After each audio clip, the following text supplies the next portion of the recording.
Ashama harkaa fuuna jaalatamtoota fi kabajamtoota koolanii Itoophiyaa jalatti argamtan jirra jirtu bakka jiraattan ilmaan Oromoo bakkuma jirrutti tanitti nageenyi qulqulleensa irraan isin haa dhaqqabu kan biyya keessaatis kan biyya ambaatis jirtan hunduma keessanuu nagaan isiniif haayyaa akkuma beekamu chaanaalii kiyya subscribe like gochuun dagatina warroonni subscribe like naa gootan immoo baay'ee tokko galatoomaa isiniin jedha har'allee mee yaadamaa Hacalu hundeessaa kanarratti kijibaasii achi deemaa jiru kana qabadhee anis waan miidiyaa irraa dhaga'een isiniif ibsuu fi akka shakkeetti jechuudha. Kanaafuu namni Hacaaluu ajjeese qabamee jedhanii turanii. Akka Oromoon shakkitetti namni Hacaaluu ajjeese mucayyoo manaa fuutee baatee sanii akkuma suura irratti argitan kana mucaa suura irratti argitan kana walitti hidhata qabdi. Bakkeen isaan itti mazinaanyaa bakka bashannanaa deemanii itti suuraa ka'anillee tokko inni immoo namichi abbaan biddeenaa intala tanaa immoo akka biyyiidha walitti dhufeenya qabus ni mul'isa. Kanaafuu Oromoo wanni dhugaa jiru tokko wanni sobanii maaltu jira namallee hin sossobinaa jedhaan ani warroota nama sobuun jechuudha. Kanaafuu maaliifii dhugaa na dubbadhaa jettii dhugaa irraa dubbadhaati. Dhugaa dubbatanii bakka namatti halkanaa'ee buluu wayya jette Oromoon kanaafuu jechuudha. Wama ija namaatiin mul'atamu mucayyoo san nama qorannoo irratti hundeeffame warra shakkamee nama sadii jedhan. Sadan sanuu ifan goone amma shakkamanii jiranidha malee ka ifa jiru mucayyoon tun ifaan ifatti wanti isiin goote hin beekama. Isii fi mucaan viidiyoo irratti argitan kun walitti dhufeenya qabaachuu bakka tokko ta'anii bashannana gibbii bashannanaa tokko keessa ta'anii Toson teessoo wal fakkaataa laaluu dandeettanii mi'a akka keessaniitti wanni kun nama shakkisiisu ani garuu akka kiyyaarratti na shakkisiisa maaliifi walitti dhufeenya qabaannan waan akkanaa kana dalagan jedha keessi kiyya akka shakkamu dhiisanii waan biraa odeessan jechuudha. Yaa Oromoo wal sobina hundi kennayyuu du'an oolu namuu hin du'a jechuudha.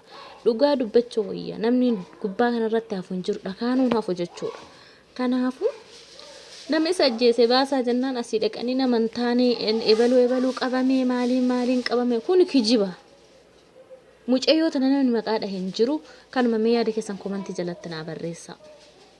Kaleessa akka lakkoofsa yookaan sa'a biyya kanaatti naannoo sa'aatii 11 gara keetti galuudhaaf yoon jedhu naannoo Meeksikoo kolleejii koomarsii bukkeetti ijoollee kubbaa laaltee baatu fakkaata tiishartii deeggaraa waan ta'eef kaawwatteetti. Almost lakkoofsaan nama 10 ta'u bakkaan konkolaataa dhaabee nama dubbisaa jirutti dhufanii afaan Amaaraatiin ati dhiphoodha ati zaranyaadha jedhanii wantoota garaagaraa natti bu'anii waan milee kiyya irratti hintinii ta'u an ofirraa dhoowwuudhaaf laallaanis xiqqoo narratti waan hin taane yaaluu barbaadani inni guddaan yaada isaaniiti agartee kan uummanni Oromoo qabsaa'ee kan sabaaf sablammiin biyyattii kun qabsoo gaggeessaa ture namni kamuu ilaalcha fedhe akka gaggeessu namni kamuu waan itti amane akka godhuuf malee ilaalcha tokko jalatti hacuucamuuf natti hin fakkaatu. Adeemsa kanaan warri dantaa isaanii duubaan milkeessuudhaaf warri barbaadanis yoo jiraate qabsichitti fufa. Gabaabumatti ammanuma gara fuulduraatti maal akka gochuu qabnu waan akeeku waan gochuu qabu of eeggannoodhaan itti deemu. Nagodee akkasi kaasa. Usiin harkaan sitti bu'aniiru konkolaataa kee waan tuqan qabu? Konkolaataa harkuma rurrukutaniitu kan natti akka dhaadachuu ta'anii anis dargaggummaa kana keessaa hin baane ni ture. Walumaa galatti miira keessa na galchanii turanii battalatti ijoolleen dhuftee waan hin taane uumamee tole egaa ijoolleenis battalatti baqattee deemte malee natti illee hin buune dhugaa dubbachuuf. Qaamolli nageenyaatti waan iyyatte hin qabdu?